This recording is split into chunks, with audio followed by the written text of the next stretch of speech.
प्यारे बच्चों, क्या हालचाल, कैसे हैं आप लोग। आशा करता हूं कि आप लोग अच्छे होंगे। तो आज मैं इस टॉपिक के साथ यहां पे आया हूं कि जो भी बच्चे 12th पास कर चुके हैं, उनके मन में एक डाउट रहता है कि उनको ड्रॉप लेना चाहिए कि नहीं लेना चाहिए। तो आज मैं क्या करूंगा, पॉइंट्स बताऊंगा कि आपको ड्रॉप लेना चाहिए या ड्रॉप नहीं लेना चाहिए। और मैं बहुत सारे यहां पे पॉइंट डिस्कस करने वाला हूं और इसमें आपको बताऊंगा कि आपको क्या क्या चीजों को कंसीडर करना है, कि ड्रॉप लेने से पहले आप क्या क्या चीज को कंसीडर कर सकते हैं। समझ में आ रहा है ना। तो आज देखते हैं कि कैसे हम लोग डिसाइड करें कि हमें आगे आने वाले ईयर्स में ड्रॉप लेना है या नहीं लेना है। तो देखिए बच्चों, ड्रॉप का कुछ प्रोसेस होता है। ऐसे नहीं कि आप मतलब जागे और ड्रॉप ले लिए। समझ में आ रहा है ना। तो अगर हम ड्रॉप लेने का सोच रहे हैं तो सबसे पहला बात है, मैं बताता हूं ड्रॉप का थोड़ा सा स्टोरी डिस्कस करता हूं कि ये जो ड्रॉप होता है ना, इसको मैंने क्या किया है, दो पार्ट में बांट दिया है। क्या क्या है दो पार्ट सर? एक होता है सर फुल ड्रॉप और एक होता है पार्शियल ड्रॉप। समझ में आ रहा है ना। ड्रॉप को मैंने कितने पार्ट में बांट दिया है? दो पार्ट में बांट दिया है, एक फुल ड्रॉप और दूसरा पार्शियल ड्रॉप।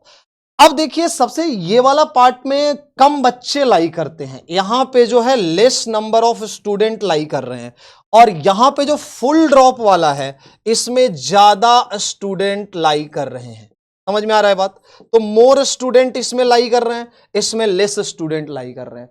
तो सर अब आप ये बता दो कौन से स्टूडेंट किसमें लाई कर रहे हैं। तो ये जो पार्शियल ड्रॉप वाला है, तो पार्शियल ड्रॉप में मैंने जो एनालिसिस किया है, मैंने जो अभी तक देखा है, उसमें कौन से बच्चे कर रहे हैं, वो बच्चे हैं जिसने क्या किया है, मेंस में ठीक ठाक रैंक ले आया है। मतलब मिला जुला के 50,000, 60,000, 70,000 इस तरह का रैंक ले आया है, या 30,000, 40,000, इवन 20,000 रैंक ले आया है। और वो क्या करना चाह रहे हैं कि कॉलेज में एडमिशन ले चुके हैं, इनका कॉलेज में एडमिशन जो है वो हो चुका है। अब हर किसी का सपना होता है एक अच्छे कॉलेज में जाने का।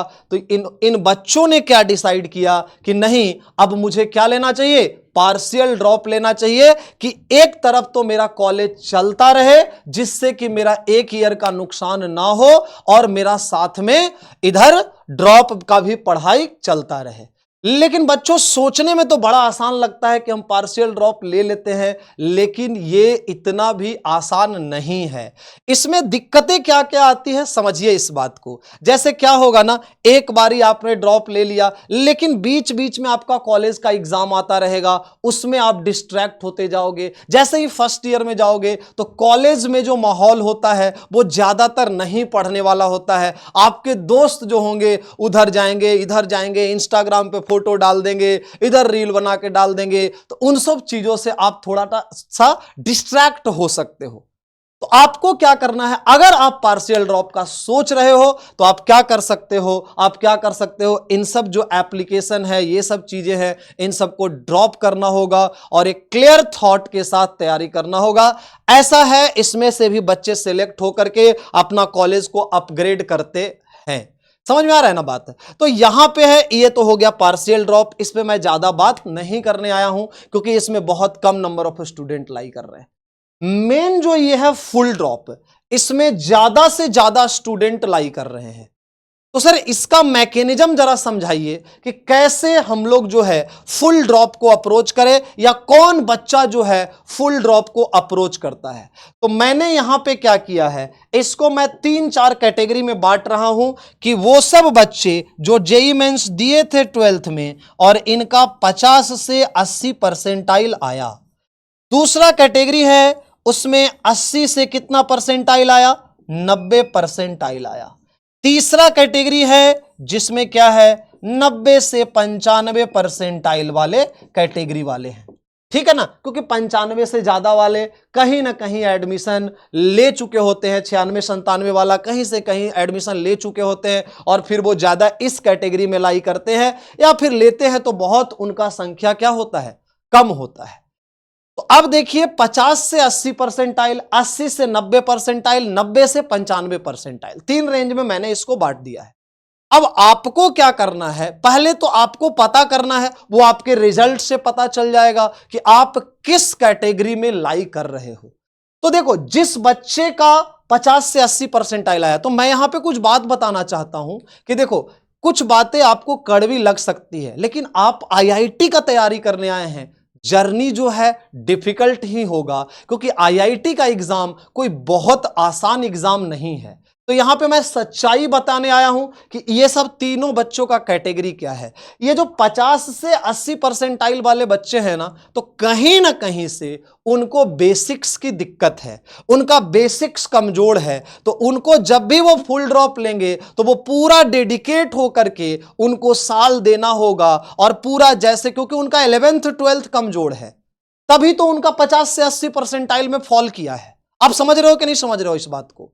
तो आपको क्या करना होगा, वो पूरा एक ईयर जो है सारा इंपॉर्टेंस देना होगा, बेसिक्स को भी देना होगा, क्योंकि आपका बेसिक्स कमजोर है, तभी ये मार्क्स आया है।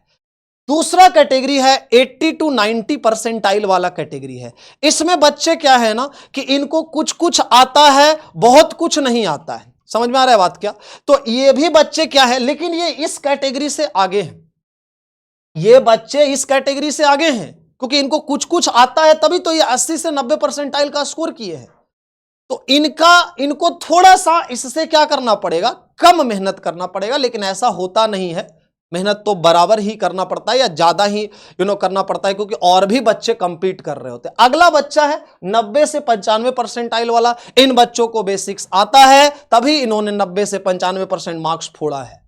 तो इनके लिए क्या है कि इनका ऑलरेडी नोट्स बना हुआ है, सब कुछ बना हुआ है। तो ऐसे बच्चे मोस्टली क्या करते हैं, रिवीजन कोर्सेज में इनरोल कर ले रहे होते हैं, नोट्स से पढ़ाई कर ले रहे होते हैं, और बराबर टेस्ट लिखा करते हैं।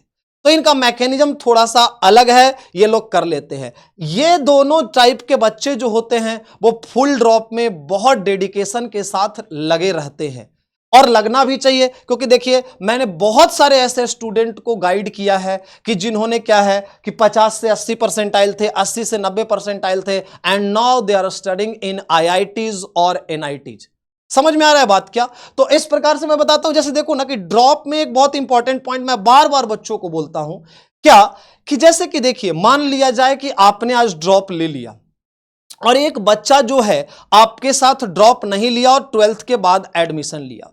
तो मैं बात कर रहा हूं 10 साल बाद की। चलो 10 साल बाद दोनों को कंपेयर करते हैं कि कौन कहां है। तो अगर देखेंगे ना कि ड्रॉप लेने से बच्चा का कितना लॉस होगा, 1 साल का लॉस होगा। तो 10 साल बाद जो बच्चा जो अभी से स्टार्ट किया, उसका 6 साल का इंजीनियरिंग का एक्सपीरियंस होगा, और जो ड्रॉप ले लिया उसका 5 साल होगा। बताइए क्या डिफरेंस आएगा 10 साल बाद? मेरे भाई 10 साल बाद कोई डिफरेंस नहीं आने वाला है। तो अगर आप लॉन्ग टर्म में सोच रहे हो तो कोई दिक्कत ही नहीं है। और अगर मान लिया जाए कि आपने इस साल ड्रॉप नहीं लिया और आपको एक प्राइवेट कॉलेज या थोड़ा सा नीचे लेवल का कॉलेज मिल जाता है, और आपने ड्रॉप लिया, थोड़ा सा अच्छा कॉलेज या एनआईटी मिल जाता है, आईआईटी मिल जाता है, तो क्या होगा, काफी ज्यादा डिफरेंस आ जाएगा। समझ में आ रहा है ना बात को? तो आपको ड्रॉप को कंसीडर करना चाहिए, कुछ कुछ बातों का ध्यान रख के, कि जैसे कि बहुत सारे बच्चे होते हैं जो कि सोचते हैं कि अरे यार, मेरा तो 11th 12th में अच्छा नहीं हुआ था, अब मेरा कैसे हो जाएगा। नहीं, you can not change the past, you can change future by working in present. समझ में आ रहा है ना बात? पास्ट को आप बदल ही नहीं सकते हैं। आपका जो 11th 12th होना था बर्बाद, वो हो चुका है, अब वो सही नहीं हो सकता है, पिछला वाला सही नहीं हो सकता है। अब आगे का अगर आपको सही करना है तो आपको अभी से स्टार्ट करना पड़ेगा। बार बार ये नहीं सोचते रहना है कि हमने 11th 12th में ये गलतियां कर दी, वो गलतियां, माइंड में रखना है उसको, उस गलती को, सेम मिस्टेक को हमें रिपीट नहीं करना है। ये बात समझ लीजिए आप बात को। एकदम फ्रेश स्टार्ट करना होगा आपको, एकदम फ्रेश स्टार्ट करना होगा आपको। दूसरा पॉइंट कहता है कि इस जर्नी में कठिनाइयां बहुत आएंगी।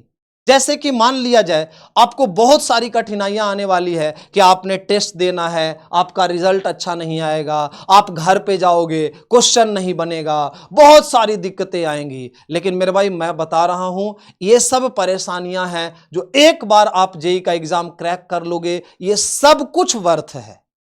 कोई भी दिक्कत किसी भी चीज में नहीं है, एवरीथिंग इज वर्थ। समझ रहे हैं ना बात को? तभी तो यार आज देखते हो जितने सक्सेसफुल लोगों की स्टोरी है वो सब अपना फेलुअर का स्टोरी सुनाया करते हैं। हम फेलुअर से ही तो सीखते हैं। हम 11 12th में एक बार मतलब कि जेई में अच्छा नहीं कर पाए तो हम क्या करें, उससे सीखे और अभी ड्रॉप लेने का सोच रहे हैं। उसमें क्या हो रहा है ना कि हम अगर आगे सक्सेसफुल होंगे, हम यही सब चीजों को साझा करेंगे ताकि बच्चे को ड्रॉप ना लेना पड़े, हमारे जूनियर्स को ड्रॉप ना लेना पड़े, हमारे घर में जो बच्चे हैं उनको ड्रॉप ना लेना पड़े, उनको हम गाइड करेंगे। आप समझ रहे हैं ना बात को? तो इस तरह से चीजों को सोचेंगे तो थोड़ा सा जर्नी कठिन रहने वाला है, जर्नी आसान नहीं रहने वाला है, क्योंकि आप भी समझ सकते हैं कि आप 1 साल ड्रॉप लेने वाले हैं। मेरे भाई 1 साल नहीं होता है, आप इस बात को समझिए। लोग बोलते हैं 1 साल ड्रॉप, 1 साल ड्रॉप, 1 साल ड्रॉप, 1 साल ड्रॉप नहीं होता है। JEE drop is pseudo 1 year drop. Why pseudo 1 year drop? Because आप देखे होंगे कि मेंस का फर्स्ट अटेम्प्ट जनवरी में, सेकेंड अटेम्प्ट अप्रैल में, एडवांस एग्जाम मई में, तो आप समझ रहे हो ना, फिर से जनवरी में आ जाना है, यानी मई ऑलरेडी 5th मंथ है, तो आपको 7-8 महीने का ही समय मिल रहा है। उस 7-8 महीने में ही आपको जो करना है वो करना है। तो this is not 1 year drop, this is pseudo 1 year drop. तो आप समझिए कि आप 2 साल का चीज 6 महीने में करने वाले हो, कहां से जर्नी आसान रहने वाला है? जर्नी में कठिनाई आएंगी, लेकिन आपको क्या करना है, आपको स्ट्रांग रहना है। आपने जो भी डिसाइड किया है उसको बैक करना है, सेल्फ डाउट तो करना ही नहीं है। आपने डिसीजन ले लिया कि नहीं मैं ड्रॉप लेना चाहता हूं और आपने ड्रॉप ले लिया, तो आपके डिसीजन पे आपको डाउट नहीं होना चाहिए, क्योंकि बहुत सारे टेस्ट ऐसे होंगे जिसमें एक्सपेक्टेशन से कम मार्क्स होगा।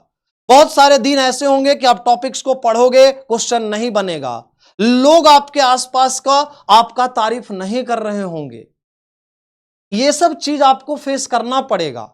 लेकिन at the end of the day आप सोच के देखिए कि अगर आपका सिलेक्शन हो जाता है तो ये सब चीजें वर्थ है, तभी आप उन सब चीजों को क्या कर पाओगे, सुना पाओगे, लोगों को सुना पाओगे। जैसे कि मैं भी आज यहां पे हूं, मैंने भी ड्रॉप लिया था, मेरे को तो बहुत कुछ सीखने को मिला था ड्रॉप में, और मैंने अच्छा भी किया था ड्रॉप में, इवन काफी अच्छा किया था।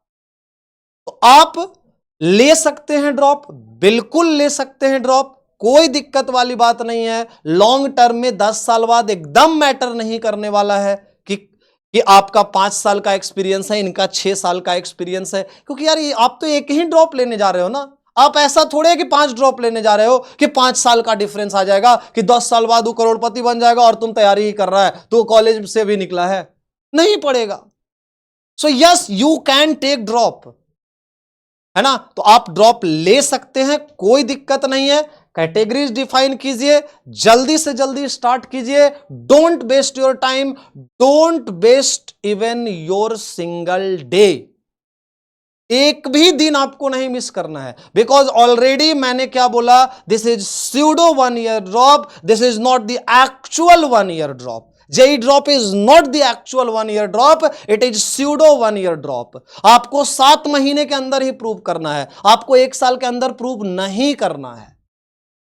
समझ रहे हैं ना बात को? तो इस प्रकार से मैं सेशन को बाइंड अप करता हूं, और आप क्या करेंगे, ऐसे ही और कमेंट सेक्शन में बताते रहिएगा कि कौन कौन सा और टॉपिक डाला जाए, और उस पर हम लोग वीडियो बनाएंगे और आपसे कनेक्ट होने का काम करेंगे।